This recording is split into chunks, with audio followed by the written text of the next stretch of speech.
Olá, graça e paz. Eu sou o Luiz Oliveira e este é o canal Auxílio EBD. Estamos comentando a revista Lições Bíblicas Adultos da CPAD. E para este segundo trimestre de 2020, o título da revista é A Igreja Eleita, redimida pelo sangue de Cristo e selada com o Espírito Santo da promessa. O comentarista desta série de lições é o pastor Douglas Batista.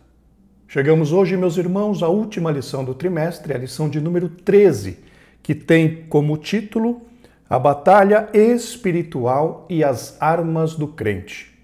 Depois de tratar de temas importantíssimos em sua carta aos Efésios, o apóstolo Paulo finaliza a epístola com uma exortação sobre a necessidade de a Igreja de Cristo estar preparada para vencer os conflitos que, inevitavelmente, se apresentarão durante a caminhada rumo ao céu de luz. Hoje meditaremos sobre as armas espirituais que todo crente deve portar para ser um vencedor na batalha espiritual. O textuário da lição, meus irmãos, está na carta de Paulo aos Efésios, no capítulo 6, versículo 11, e nos diz: Revesti-vos de toda a armadura de Deus, para que possais estar firmes contra as astutas ciladas do diabo. Já temos aqui, meus irmãos, no texto áureo, a indicação de uma das estratégias usadas pelo inimigo das nossas almas. A cilada, a armadilha. Já a verdade prática nos diz: o uso da armadura de Deus assegura a vitória do crente no campo da batalha espiritual. Aqui, meus irmãos, temos a afirmação de que, se não estivermos portando e utilizando a armadura de Deus, não conseguiríamos ser vencedores na batalha espiritual. Ela é, meus irmãos, uma ferramenta indispensável para os membros da Igreja de Cristo alcançarem uma vida vitoriosa. Aqui, meus irmãos, é importante nós frisarmos que nós, como servos de Deus, estamos em guerra, estamos em batalha no campo, no reino espiritual. E quando falamos, meus amados irmãos, de batalha espiritual, isso nos mostra que as armas que nós temos que usar nesta batalha não são armas físicas, não são armas carnais, materiais, mas sim armas no reino espiritual.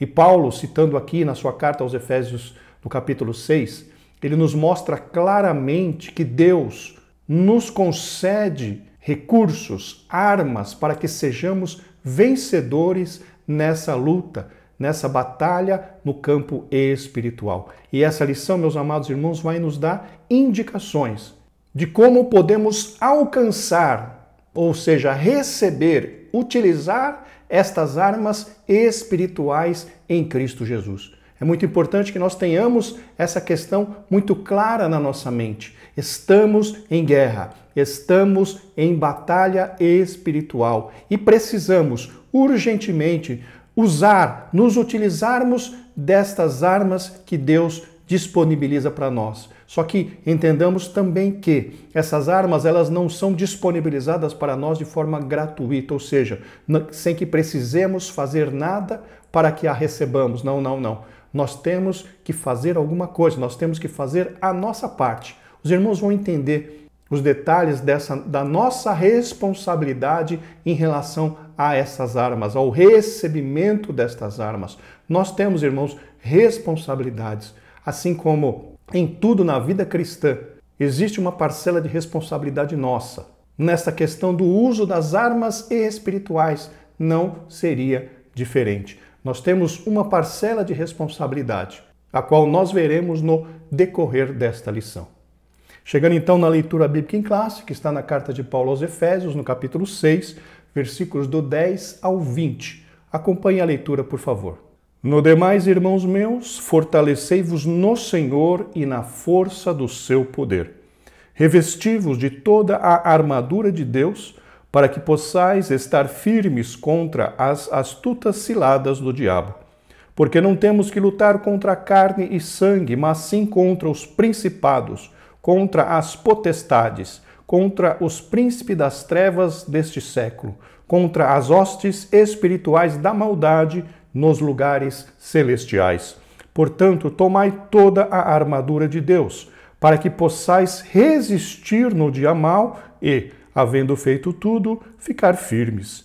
Estai, pois, firmes, tendo cingidos os vossos lombos com a verdade, e vestida a couraça da justiça, e calçados os pés na preparação do evangelho da paz, tomando sobretudo o escudo da fé, com o qual podereis apagar todos os dardos inflamados do maligno.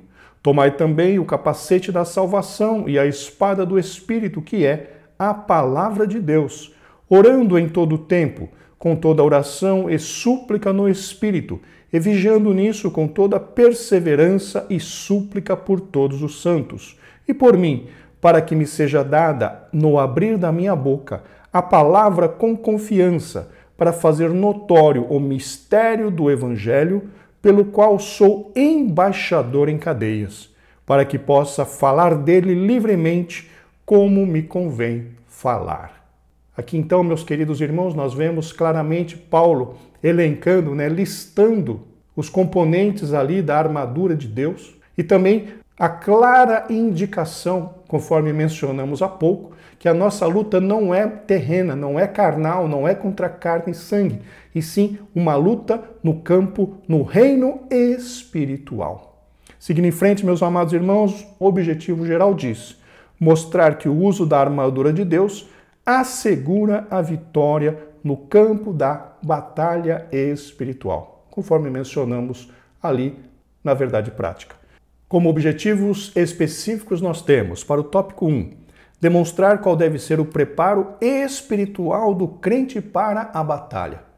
Já para o tópico 2, nós temos apresentar o campo da batalha espiritual. E por fim, para o tópico 3, saber quais são as armas espirituais indispensáveis para o crente.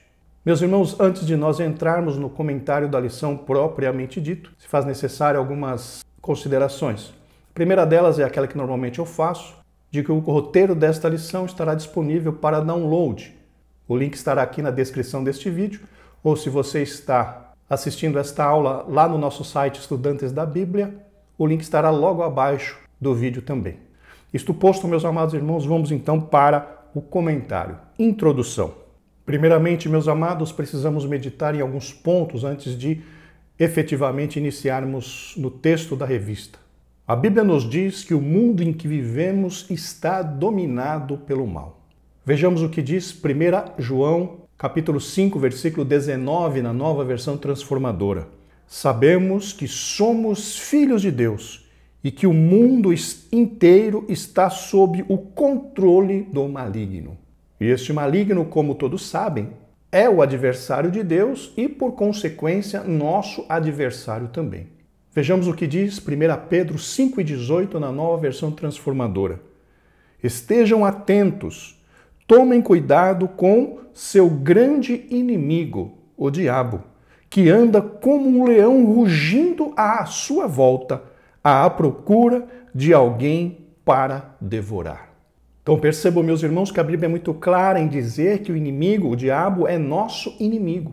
E a luta que ele desenvolve, a luta que ele se esforça para fazer contra nós, é para nos tirar do caminho da salvação, é para nos tirar de debaixo do domínio do Senhor Jesus Cristo, para que ele possa ter acesso a nós. Então, por conta disso, nós normalmente padecemos muitas perseguições. Vamos ler o que diz 2 Timóteo 3,12 na Nova Versão Transformadora também. Sim, e todos que desejam ter uma vida de devoção em Cristo Jesus sofrerão perseguições. Estas perseguições, meus amados irmãos, é que nós podemos chamar de batalha espiritual. Sofremos oposições praticamente em todas as áreas da nossa vida, tão somente por sermos servos do Senhor Jesus Cristo. Por sermos filhos de Deus, nós somos combatidos pelo reino das trevas e é justamente este combate a qual podemos chamar de batalha espiritual. Conforme mencionamos no início dessa lição, estamos em constante batalha, estamos em constante luta, em constante tempo de perseguições. Porque como a própria Bíblia diz, o nosso adversário, ele anda ao derredor, buscando uma oportunidade para tragar a nós, servos do Senhor. Mas a Bíblia nos diz, meus amados irmãos, que maior é o que está em nós do que ele. Jesus Cristo é o leão da tribo de Judá. A ele foi dado todo o poder nos céus e na terra. Então, se permanecermos fiéis a Cristo Jesus, a vitória já está garantida. Mas a nossa responsabilidade, como disse o Senhor Jesus Cristo ali nas cartas das 7 igrejas da Ásia, ao que vencer. A nossa responsabilidade, meus irmãos, é lutarmos para sermos vencedores. Lutarmos para permanecermos fiéis àquele que nos chamou. Louvado seja o nome do Senhor para sempre. Agora sim, introdução. Ao finalizar a epístola aos Efésios, o apóstolo convoca a igreja para lutar e resistir aos inevitáveis conflitos contra as forças espirituais da maldade.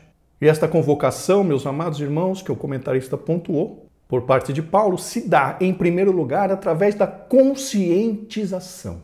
Ou seja, Paulo quer nos tornar conscientes da existência desta batalha espiritual. E não apenas isso, não apenas nos conscientizar, mas também através da brilhante instrução, inspiração do Espírito Santo, ele nos traz o detalhamento destas armas espirituais que Deus coloca à nossa disposição. Em frente, nesta batalha, a fim de suportar os ataques e se manter firme na marcha contra o mal, os soldados de Cristo precisam revestir-se de toda a armadura de Deus. E é interessante notarmos, meus amados irmãos, que esta batalha espiritual que trataremos hoje é a batalha espiritual a nível individual, não a nível coletivo. Por quê? A armadura de Deus, ela serve basicamente para trabalhar, para tratar das batalhas a nível individual. Cada um dos componentes da armadura de Deus, ela nos dá recursos para que nós permaneçamos de pé diante do Senhor Jesus Cristo. Então, é importante nós notarmos e sabermos que há vários níveis de batalha espiritual. Batalha espiritual individual, batalha espiritual contra o casamento, batalha espiritual contra a família, que é diferente, são lutas diferentes. A luta individual é diferente da perseguição e da luta do casal, que é diferente da luta da família como um todo, marido, esposa e filhos, que é diferente da luta em relação à igreja. Enfim, nós temos vários níveis de batalha espiritual. E essa armadura nos ajudará primariamente, ou seja, como primeiro objetivo, na nossa batalha espiritual a nível individual, nós em relação ao inimigo das nossas almas. Que fique muito claro essa questão para todos nós neste momento. Outro ponto importante a ser mencionado, meus amados irmãos, é que nós, por nossas próprias forças, não conseguiríamos vencer na batalha espiritual. Porque nós precisamos, é imprescindível, ou seja, não há como ser vencedor na batalha espiritual sem as armas disponibilizadas por Deus, sem armas espirituais. E nós não temos condição de vencer esta batalha por nós mesmos. Não temos recursos, não temos nada que seja páreo para o inimigo das nossas almas no homem natural. Mas nós contamos com a ajuda do Deus Todo-Poderoso. Nós contamos com a ajuda das armas que Deus disponibiliza para nós, os seus servos, para que, como eu falei no início dessa lição, de posse destas armas e nos utilizando delas, possamos vencer as batalhas espirituais. Glórias ao nome do Senhor. Seguindo em frente, é o que veremos na presente lição. Então aqui finalizamos a introdução. O ponto central nos diz: o uso da armadura de Deus assegura a vitória na batalha espiritual, conforme nós já vimos na verdade prática e no objetivo geral. Chegamos agora no tópico 1, o preparo espiritual do crente para a batalha. Subtópico 1, fortalecidos no poder do Senhor. A expressão na forma passiva, fortalecei-vos no Senhor, indica que não temos poder em nós mesmos. Este excelso poder nos é conferido pela comunhão com Deus em Cristo por meio do Espírito Santo. Conforme nós já acabamos de mencionar ali na introdução, de que nós não temos em nós mesmos estas armas para lutarmos no reino espiritual. Elas nos são fornecidas pela Trindade Santa. E aqui é importante nós frisarmos alguns pontos. Em primeiro lugar, a palavra fortalecer significa tornar forte.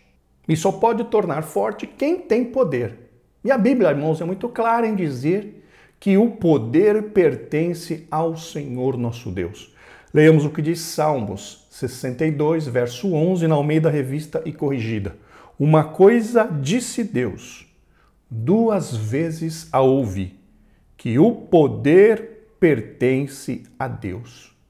Então vejam, a Bíblia é muito clara quando diz o poder pertence a Deus. E se Deus detém o poder, ele pode fortalecer também os seus servos. E o próprio Senhor Jesus também mencionou algo em relação a poder. Ali no Evangelho segundo Mateus, capítulo 28, versículo 18, na Almeida Revista e Corrigida.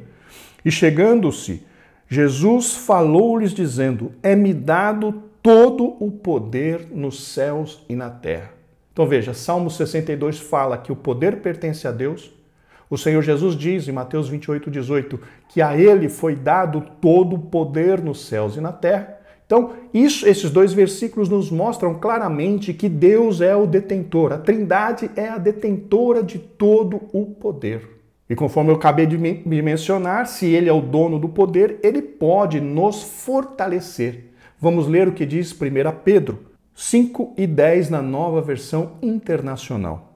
O Deus de toda graça que os chamou para a sua glória eterna em Cristo Jesus, depois de terem sofrido por pouco tempo, veja, os restaurará, os confirmará, os fortalecerá e os porá sobre firmes alicerces. Veja então a linha de pensamento. O poder pertence a Deus. Salmos 62. O Senhor Jesus Cristo diz que todo o poder lhe foi entregue nos céus e na terra. Mateus 28. E aqui em 1 Pedro, nós temos que Deus é aquele que fortalecerá. Continuando, por isso precisamos estar fortalecidos por meio da renovação da mente, da vida em santidade e ser cheio do Espírito. A vitória não pode ser alcançada por outro meio.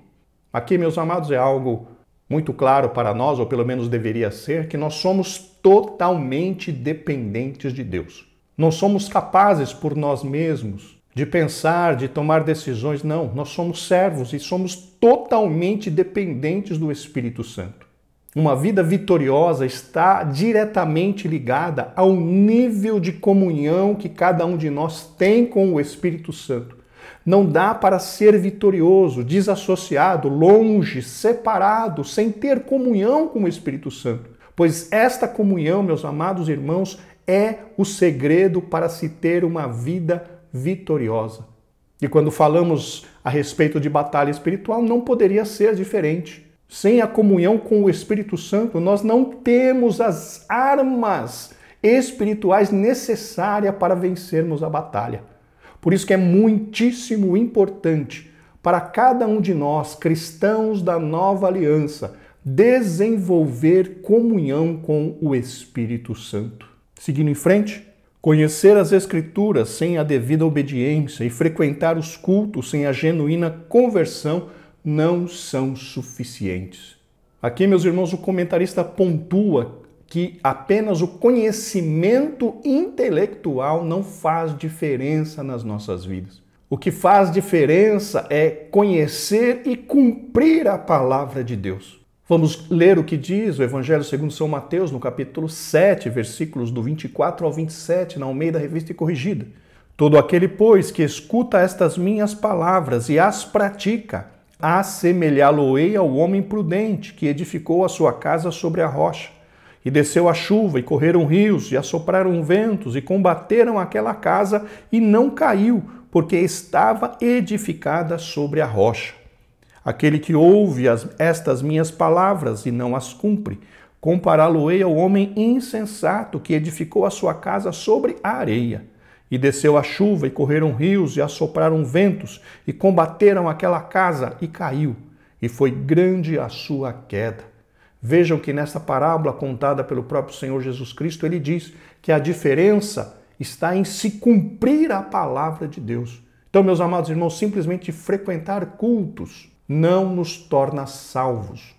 Frequentar cultos não nos torna vitoriosos. Não estou dizendo que nós não devamos ir ao culto, devemos ir ao culto, devemos oferecer ao Senhor a nossa adoração. Mas o que eu quero dizer é que simplesmente frequentar culto não faz diferença. O que faz diferença é nós ouvirmos a palavra de Deus, cumprirmos esta palavra em nossas vidas e, como já mencionamos agora há pouco, desenvolver assim uma comunhão íntima com o Espírito Santo. Estas são as chaves da vitória na vida espiritual. Seguindo em frente, não obstante, o poder de Deus está disponível aos fiéis para pisar serpentes e escorpiões e toda a força do maligno. Realmente, meus amados irmãos, o comentarista pontuou que o poder está disponível, mas o próprio Senhor Jesus diz lá em Marcos 16 e 17, na parte A, o seguinte: estes sinais seguirão aos que crerem. Então o poder está disponível e esse poder é acessado através do uso da nossa fé. Em frente, subtópico 2, vigilantes em toda a oração e súplica. Paulo enfatiza a necessidade de uma vida cristã permeada pela prática da oração. Não é possível entrar em combate sem a cobertura de tão preciosa arma espiritual. O pastor Ezequias Soares, meus amados irmãos, nos diz que a oração é a alma do cristianismo e ela expressa a nossa total dependência de Deus. Ele disse ainda que a oração é tão antiga quanto a humanidade e que o próprio Senhor Jesus Cristo, quando estava em carne, se dedicava à oração secreta e particular. Vejam então que o próprio Senhor Jesus nos deu exemplos sobre a necessidade de desenvolvermos uma vida de oração. E um ponto bastante interessante que merece ser mencionado aqui é que o livro das Revelações nos mostra que a nossa oração é um tipo de incenso para Deus.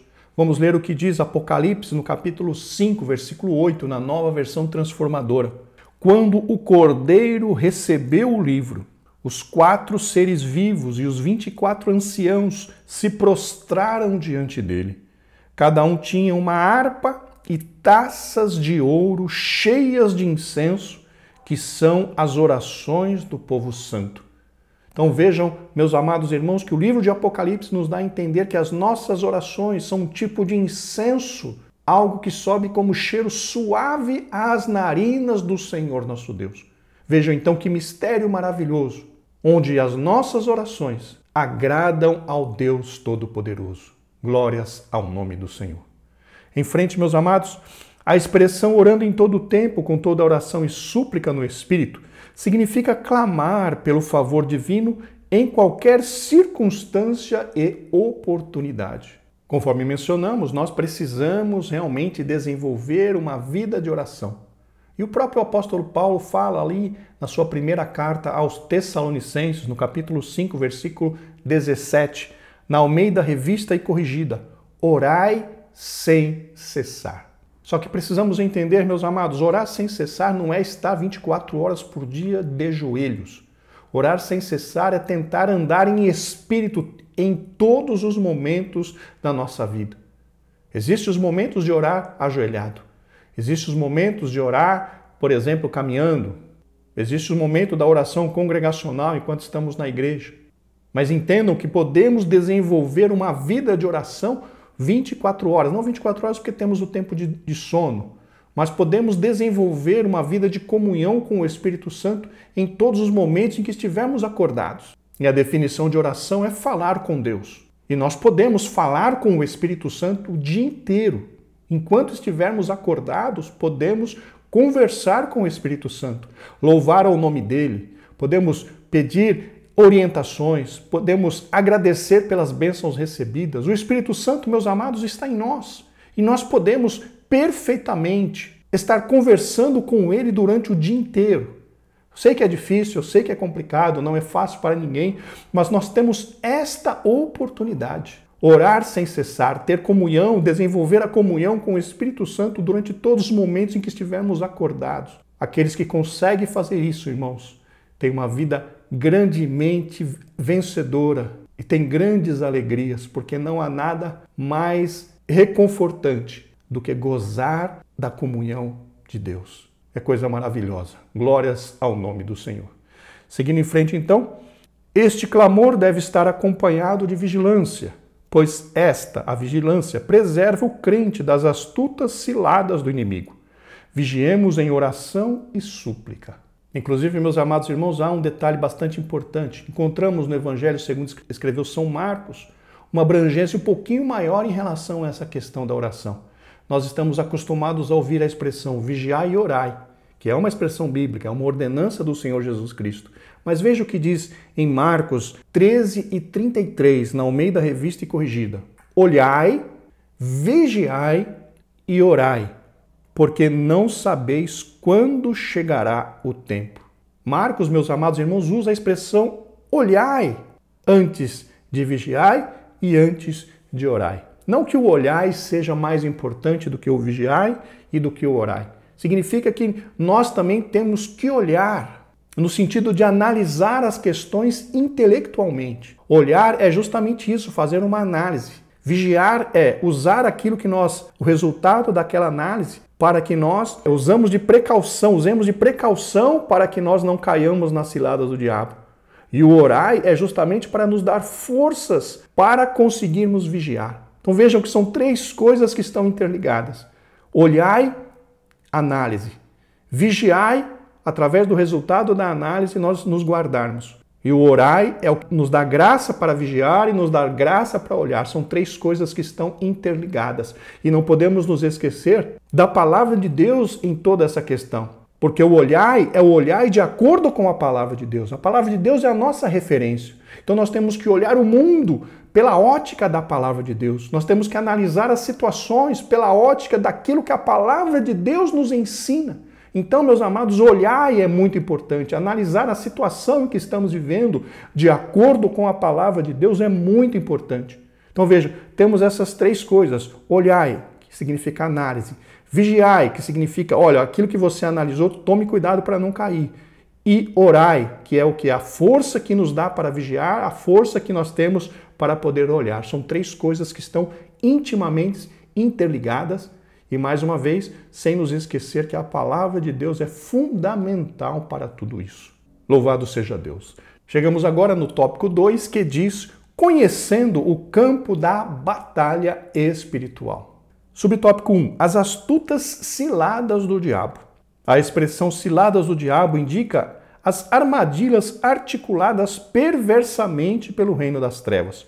O líder deste reino é identificado como o Diabolos, que significa caluniador e acusador.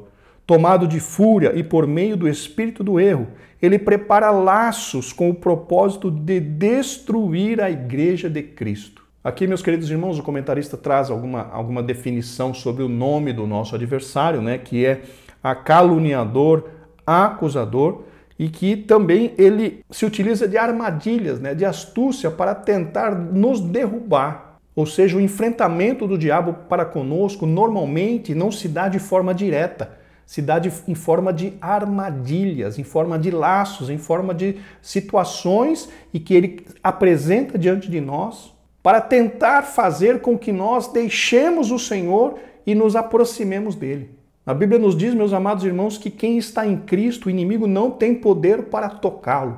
E se ele não tem poder para tocar em nós, o que ele faz? Ele precisa nos tirar da presença de Deus. Ele precisa que nós nos afastemos do Senhor. E por conta disso, ele lança o quê? Armadilhas, ele lança astúcia, ele usa de astúcia para tentar nos afastar da comunhão com o Espírito Santo. Então esse é o modo em que ele opera, através de astúcia, através de ciladas, através de armadilhas. E a nós, servos do Senhor, cabe vigiarmos para não darmos ouvidos a estas ciladas, para não cairmos nessas armadilhas. Porque se nós pecamos contra o Senhor, acabamos por nos afastar de Deus, porque o pecado nos afasta de Deus. E se nós pecamos, se nós nos afastamos de Deus, nós damos legalidade, nós damos, entre aspas, uma autoridade para o diabo nos tocar. Por quê? Estamos nos afastando de Deus. E por isso que a vigilância é muito importante, para que nós não pequemos e por conta disso nós não nos afastemos de Deus. Porque se nós não pecarmos, o inimigo não pode nos tocar, porque estamos debaixo da proteção do Deus Todo-Poderoso. Daí então a importância de estarmos sempre olhando, vigiando e orando. Seguindo em frente, meus amados irmãos, algumas de suas astúcias são, aqui o comentarista começa a listar, elencar algumas das astúcias do inimigo. Primeiro, confundir a mentira com a verdade. E aqui ele faz referência ali de Gênesis 3, onde a Bíblia registra a primeira mentira ocorrida aqui na terra. Quando a serpente diz para Eva que o que Deus havia dito não era verdade. Veja então a astúcia de tentar confundir a esposa de Adão para forçá-la a pecar. Segundo item, deturpar as Escrituras. Aqui o comentarista usa ali Mateus 4, onde o inimigo se apresenta diante do Senhor Jesus Cristo para tentá-lo. E essa tentação se deu através de uma má interpretação da própria Escritura, das próprias palavras de Deus. Só que o Senhor Jesus, ele estava preparado. O inimigo lançou um entendimento deturpado em relação à palavra, mas o Senhor Jesus Cristo imediatamente já corrigiu. Mas está escrito: nem só de pão viverá o homem, está escrito: não tentarás ao Senhor teu Deus. Então vejam que o bom entendimento, a análise correta das Escrituras, nos dá condição de vencermos as astutas ciladas do diabo. No item 3 nós temos dissimular e induzir a dissimulação. O que significa isso? É se mostrar algo que ele não é. E aqui o comentarista cita uma passagem de Paulo, onde Paulo está ali na sua segunda carta aos Coríntios, está se referindo àqueles obreiros fraudulentos que parecem obreiros de Deus, mas não são obreiros de Deus. Por quê? Porque eles distribuem más interpretações, heresias e coisas ruins. Ou seja, alguém que parece, mas não é. E o inimigo usa justamente essa artimanha de parecer, de dissimular, mas na realidade de bom ele não tem nada.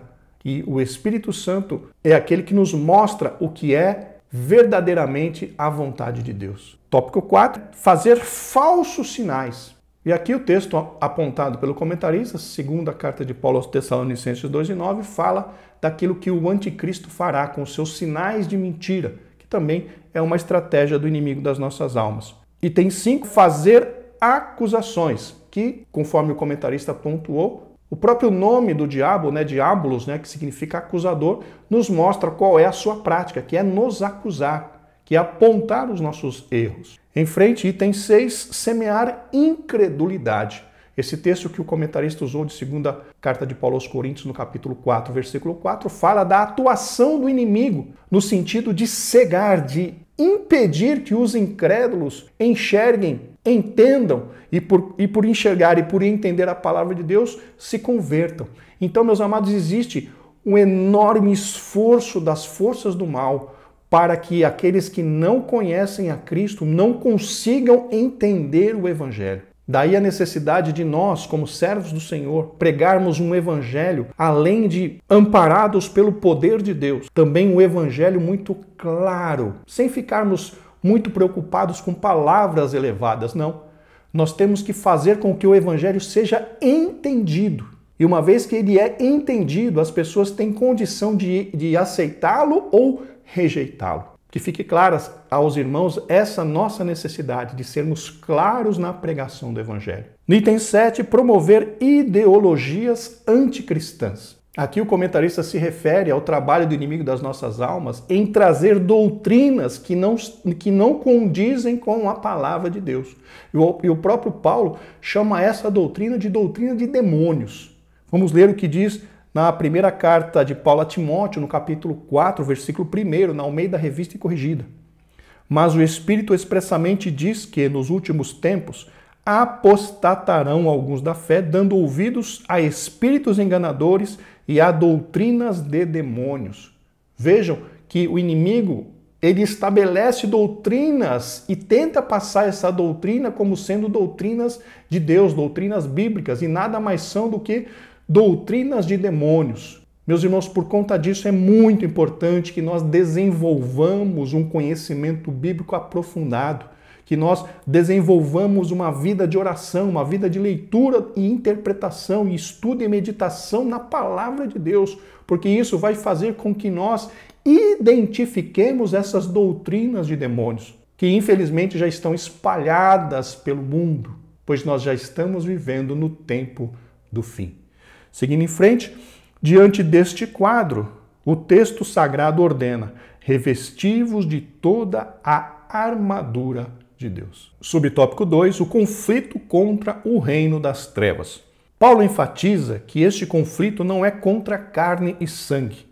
Não se trata de lutar contra o ser humano, mas contra o reino das trevas nas regiões celestes.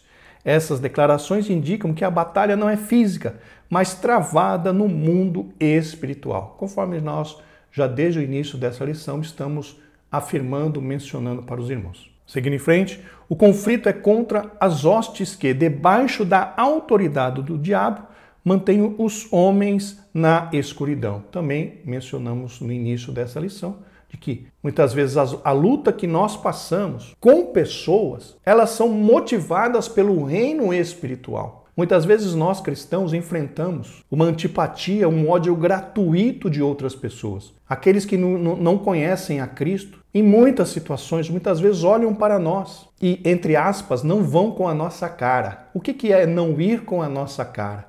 Porque aquilo que está em nós, o Espírito Santo, não coaduna, não combina com aquilo que está nele, que é o Espírito do mundo. E só o fato de nós sermos cristãos, servos do Senhor, já incomoda o mundo, porque como já dissemos lá no início da introdução, o mundo é dominado pelo inimigo, pelo maligno.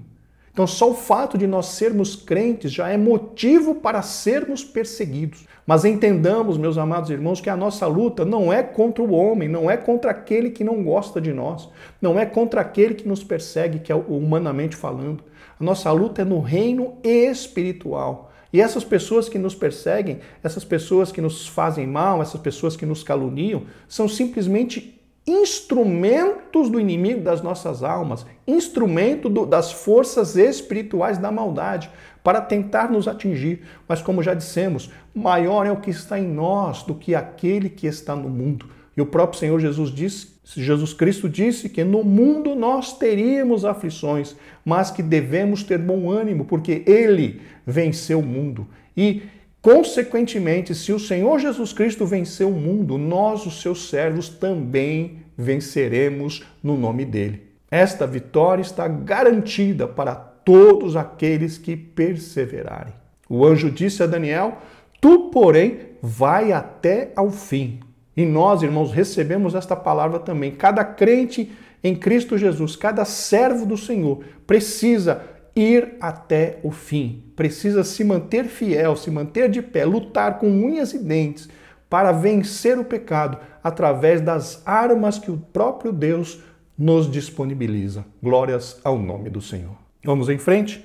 Nessa metáfora fica claro que o cenário do campo de batalha do soldado é espiritual, ao mesmo tempo que se revela a natureza pessoal do conflito, pois essa luta se dá tanto na área individual quanto na área coletiva da igreja. É o que mencionávamos, né? Que há vários níveis de batalha espiritual e hoje nós trataríamos basicamente da batalha espiritual a nível individual. E aqui o comentarista diz, né, que há também um nível de batalha espiritual que atinge a igreja. Mas nós podemos, irmãos, ficar tranquilos. O próprio Senhor Jesus Cristo disse em Mateus 16:18, a parte B: e sobre esta pedra edificarei a minha igreja, e as portas do inferno não prevalecerão contra ela. Ou seja, o Senhor Jesus Cristo está dizendo: as forças do mal não prevalecerão contra a minha igreja. Porque Cristo é a pedra angular, como já estudamos nesse trimestre. Cristo é o fundamento, Cristo é a base, Cristo é o que dá sustentabilidade para a igreja dele. Glórias ao nome do Senhor. E o inferno não vencerá esta igreja. O inferno não colocará a igreja por terra, porque maior é o que está em nós do que aquele que está no mundo. Louvado seja o nome do Senhor. Meus amados, seguindo em frente, subtópico 3, as agências das potestades do ar. Paulo identifica as forças do mal que marcham contra a igreja como principados, potestades, príncipe das trevas deste século e hostes espirituais da maldade. Aqui, meus irmãos, Paulo está falando claramente dos diabos e seus demônios. Ele dá aqui umas classificações, né?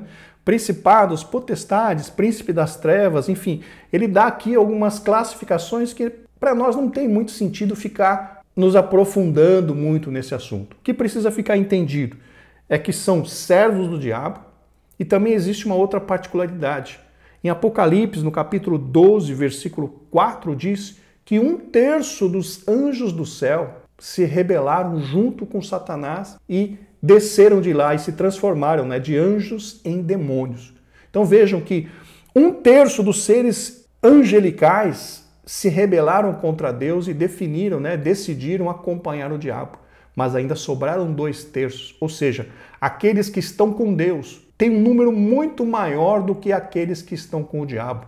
É o dobro. Enquanto o diabo tem 1, Deus tem 2. Ou seja, o dobro daquilo que o diabo tem, o Senhor tem, só em relação a anjos, só em relação a seres angelicais. Agora, em poder, não há comparação. Não há como comparar o poder da Trindade com o poder que o inimigo das nossas almas tem. Por isso, irmãos, temos que buscar sermos fiéis ao Senhor, porque Ele é o Todo-Poderoso.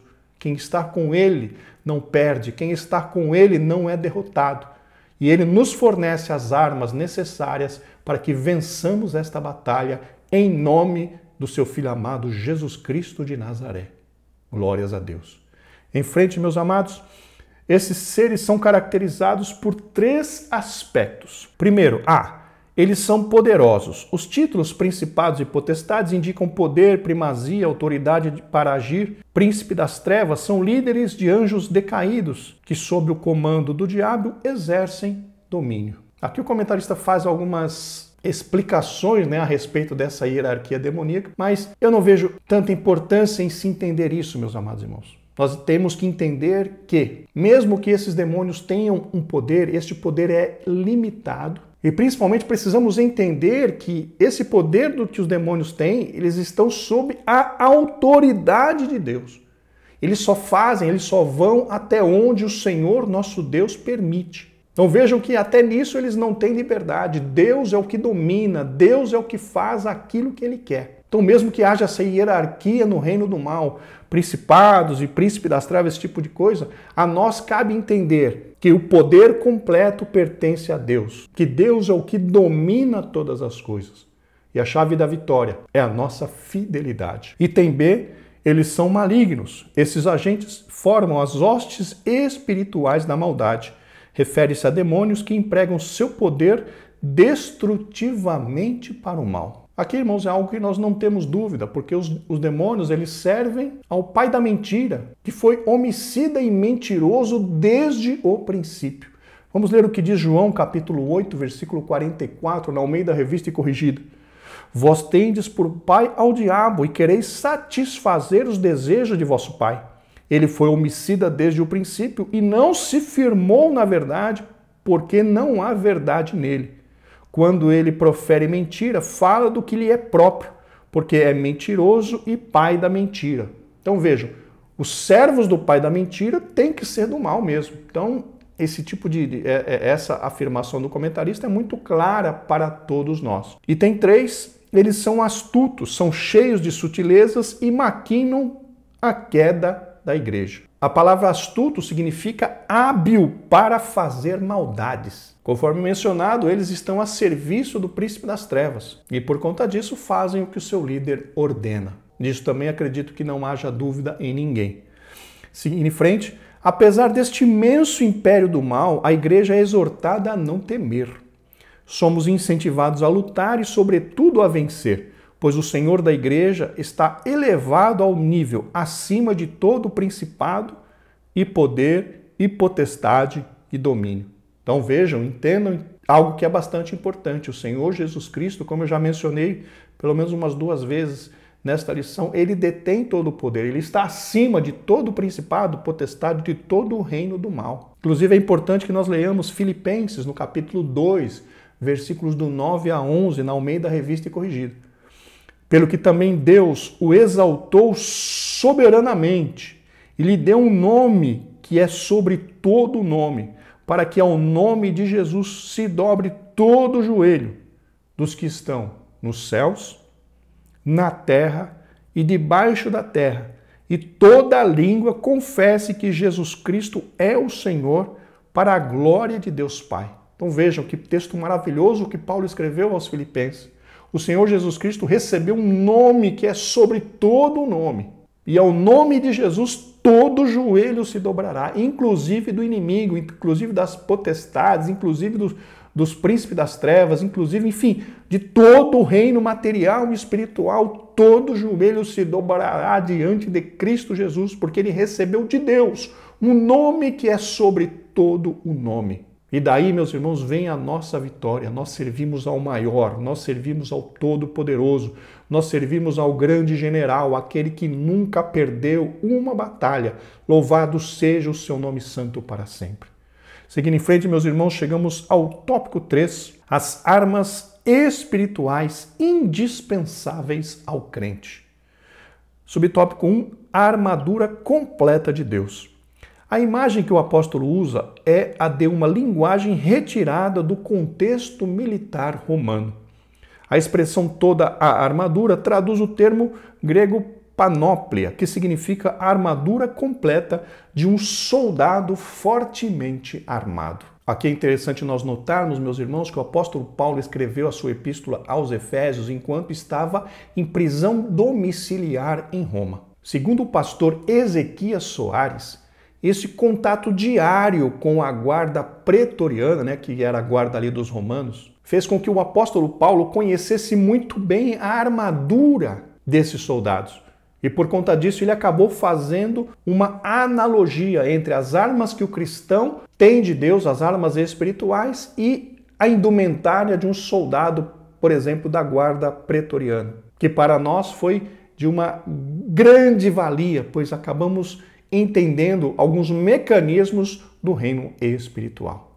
Seguindo em frente, na carta a orientação não é para usar armas próprias, mas tomar o equipamento dado por Deus, resistir bravamente e marchar contra as potestades do ar. Conforme mencionamos ali a respeito de 2 Coríntios 10 e 4, as armas que nós devemos usar na nossa batalha são espirituais, ou seja, armas dadas por Deus. Seguindo em frente, subtópico 2, as armas indispensáveis de defesa. Vejamos uma lista de armas espirituais disponíveis aos soldados do Senhor. Item A, cingidos os vossos lombos com a verdade. Retrata a peça usada para dar mobilidade ao soldado no combate. Nesse sentido, faz referência à verdade da doutrina de Cristo e à integridade do soldado. Aqui, meus amados irmãos, existe um detalhe bastante importante. Para que estejamos cingidos, vestidos com a verdade, nós precisamos romper definitivamente com a mentira. Ter os lombos cingidos com a verdade significa ter uma vida verdadeira diante de Deus. Ser um defensor da verdade pura, que é a palavra de Deus. Fazendo isso, nós estaremos nos vestindo, cingindo com essa verdade. O próprio Paulo diz na sua carta aos Efésios, no capítulo 4, versículo 25, ele nos diz: deixai a mentira.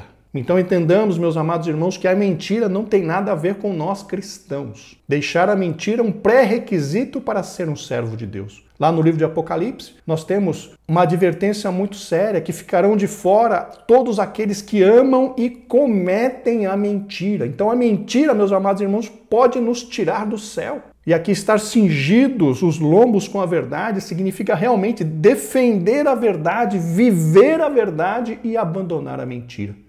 Nós temos uma referência a essa questão ali em Isaías, no capítulo 11, versículo 5. Vamos ler na Almeida Revista e Corrigida.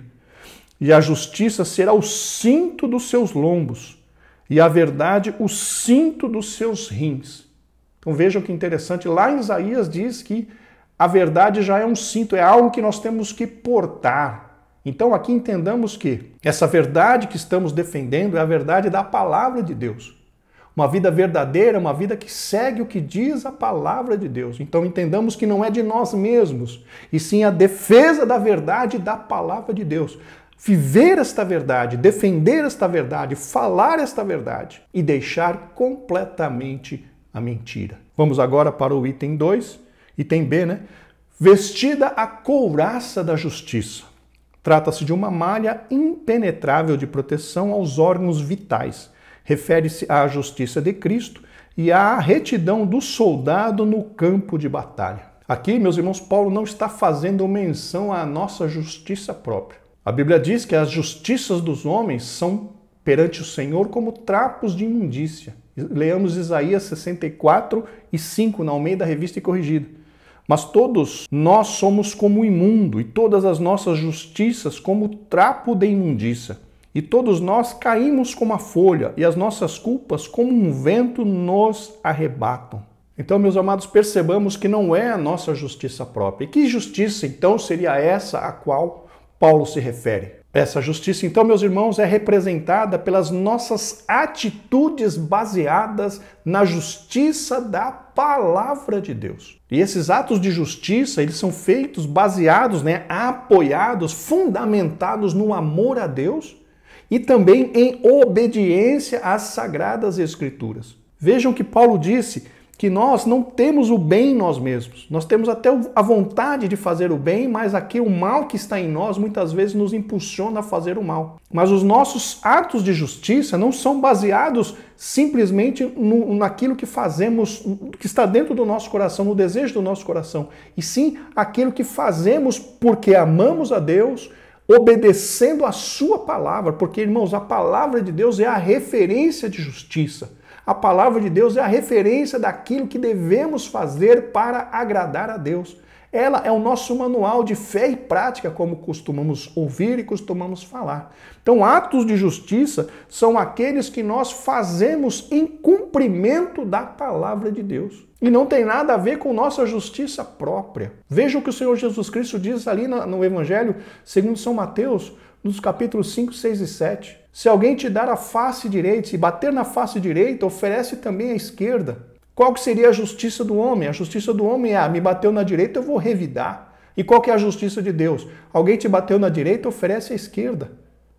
Alguém pediu para você a capa, não lhe negue a túnica. Irmãos, esta é a justiça de Deus. Atitudes que vão de encontro ao que a palavra do Senhor nos ensina, que vão acompanhando, que vão seguindo aquilo que a palavra de Deus nos instrui a fazer. Mesmo que essa justiça pareça loucura para os homens, mesmo que até pareça injustiça, mas nós, como servos de Deus, precisamos agir de acordo com a palavra de Deus, mesmo que para o mundo pareça loucura. E quando fazemos isso, nós nos revestimos da justiça dada por Deus. Nos revestimos dessa arma de defesa maravilhosa que nos garante a vitória no reino espiritual. Então, verdade, justiça são armas imprescindíveis para a nossa vitória espiritual.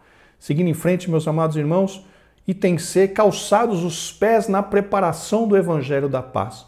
Confeccionada em couro, a meia bota tinha solas cravejadas para dar estabilidade. Refere-se à firmeza que o Evangelho proporciona e à prontidão do soldado em testemunhar de Cristo. A Bíblia de Estudo de Aplicação Pessoal nos diz que essa arma representa a motivação para prosseguir proclamando a verdadeira paz que está disponível em Deus, através do sacrifício de nosso Senhor Jesus Cristo. Item 4, tomando sobretudo o escudo da fé.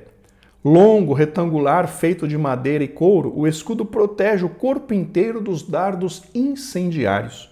Refere-se à fé inabalável em Deus, que detém a eficácia das calúnias, dúvidas, rebeliões disparadas pelo diabo. Estes dardos inflamados, meus amados irmãos, segundo Champlin, apontam para as tentações lançadas pelo inimigo das nossas almas, que procuram abalar a nossa confiança em Deus. Esse escudo da fé nos leva a que nós nos lancemos, que nós lancemos as nossas vidas nas mãos de Deus diariamente, onde encontramos paz e conforto. Quando Satanás tentou ao Senhor Jesus Cristo no deserto, apresentando-lhe, entre aspas, razões para que ele atendesse aos seus argumentos. O mestre da Galileia não se deixou envolver pelas palavras inflamadas do inimigo das nossas almas, mas ele as venceu, protegendo-se através da fé na palavra de Deus. E é assim, meus amados irmãos, que o crente vence as batalhas, tendo fé de que Deus cuida de todas as coisas e também de que Ele é fiel para cumprir todas as suas promessas.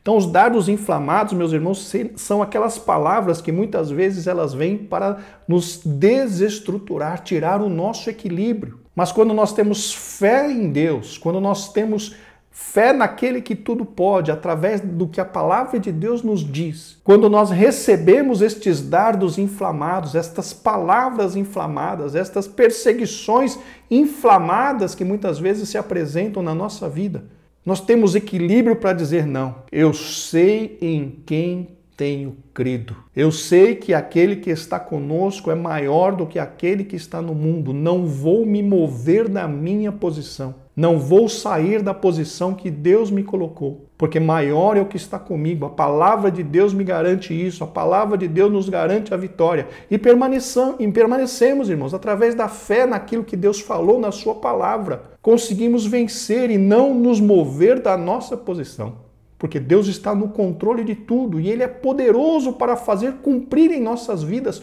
tudo aquilo que Ele prometeu. Nós não precisamos nos mover no sentido de sair do centro da vontade de Deus. Se estamos no centro da vontade de Deus, devemos descansar, porque Deus cuida de todas as coisas. Glórias ao nome do Senhor.